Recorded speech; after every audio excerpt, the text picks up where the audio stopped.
सबैजनालाई नमस्कार।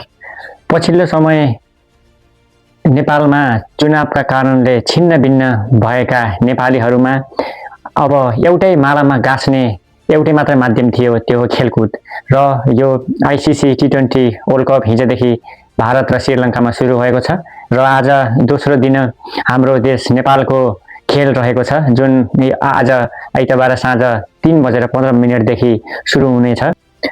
आजको हाम्रो खेल निकै नै बलियो प्रतिस्पर्धी इङ्ल्यान्ड विरुद्ध रहेको छ र जुन खेल भारतकै मुम्बई सहरमा स्थित वाङखडे रङ्गशालामा हुनेछ र उक्त मैदान सामान्यतया ब्याटिङ फ्रेन्डली पिच भनेर चिनिन्छ र जुन मैदान पनि अलिकति तुलनात्मक रूपमा अरू विश्वस्तरीय मैदानभन्दा अलिकति सानो नै छ र आजको गेममा नेपालले कस्तो प्रदर्शन गर्नेछ भनेर त्यो आज हामी सबै नेपालीहरू कौतूहलताका साथ पर्खाइमा रहेका छौँ।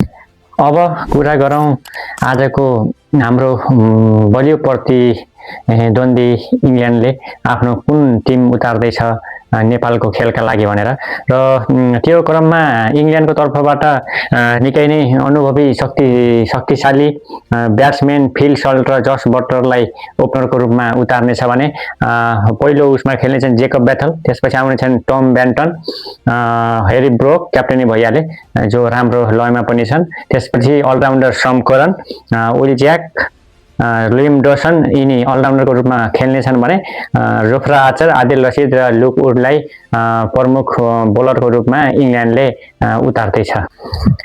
अब कुरा गरौँ हाम्रो टिम नेपालले कस्तो टिम उतार्नेछ मैदानमा।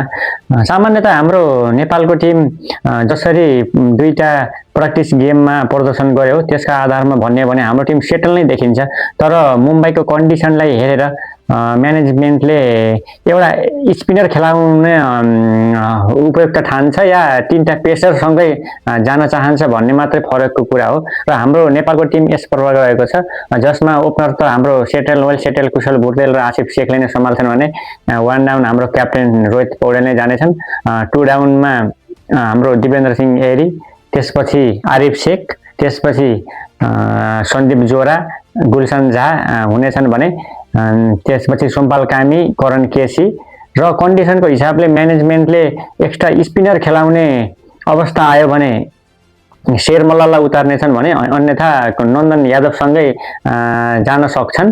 त्यसपछि त हाम्रो सन्दीप लामिछाने भनेको हाम्रो प्रमुख हतियार नै भइहाले, उनी टिममा त्यसै पनि हुनेछन्। यसरी नै हाम्रो नेपालको 11 उतार्ने सम्भावना रहेको छ। अब कुरा गरौँ हाम्रो टिम नेपालको स्ट्रेन्थको बारेमा।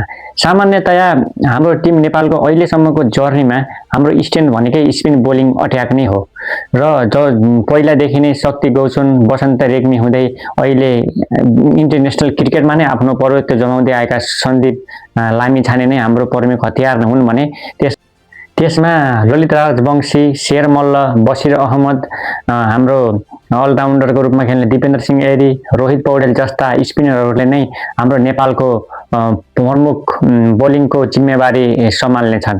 त्यो साथसाथै करण केसी, सोमपाल कामी, नन्दन यादवले पनि राम्रै प्रभाव जमाउन सक्छन्। अर्को महत्त्वपूर्ण हाम्रो सबल पक्ष भनेको पछिल्लो समय प्र्याक्टिस गेमहरूमा ब्याटिङ तर्फबाट देखिएको इन्टेन्ट।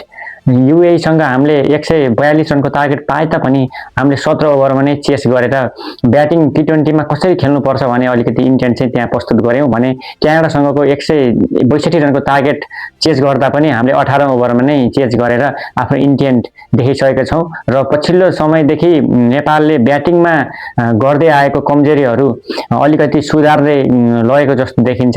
त्यसैको कारणले पनि अहिले हाम्रो ब्याटिङ पक्ष केही सुध्रिएको जस्तो लागिरहेको छ।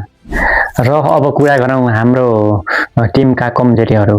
हाम्रो कमजोरीहरूको पहिलो बुँदा नै मेन्टालिटी भन्नुपर्छ र यो कसरी भने ठुला टिमहरू विरुद्ध खेल्दाखेरि हाम्रा ब्याट्सम्यानहरूमा एउटा प्रेसर फिल गर्ने जुन बानी परेको छ, जसले गर्दा उनीहरूले आफ्नो क्षमता अनुसारको 100% दिन सकिरहेका छैनन्।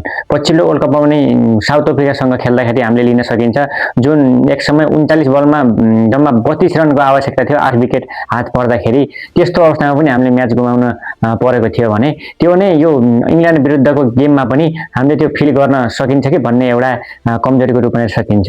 अर्को दोस्रो भनेको हाम्रो पेस बोलिङ अट्याक। हाम्रो पेस बोलिङ अट्याक अलिकति कमजोरी नै मानिन्छ, पहिलेदेखि नै कमजोर मान्दै आइरहेको छ, जसमा ठुला टिम विरुद्धमा भने यसले हामीलाई निकै नै चुनौती थप्नेवाला छ। तेस्रो कमजोरी भनेको हाम्रो ब्याट्सम्यानहरूको स्ट्राइक रेट। हुन त पछिल्ला 2 खेलमा हाम्रा ब्याट्सम्यानहरूले आफ्नो सामान्य खेल्ने प्रदर्शन भन्दा पनि राम्रो स्ट्राइक रेटमा ब्याटिङ गरेका थिए, तर अहिले हाम्रो गेम हुँदै भनेको इङ्ल्यान्डसँग हो, जुन टेस्ट नेसन छ। अहिलेसम्म हाम्रो ट्र्याक रेकर्ड हेर्ने हो भने टेस्ट नेसनसँग हाम्रा ब्याट्सम्यानहरूले 100 भन्दा बढी स्ट्राइक रेटमा खेल्न पनि निकै नै प्रेसर फिल गरिरहेको अवस्था छ। त्यसै कारणले पनि यो हामीलाई निकै नै गाह्रो हुन सक्ने स्थिति हुन सक्छ। अब कुरा गरौँ म्याच प्रेडिक्सनको।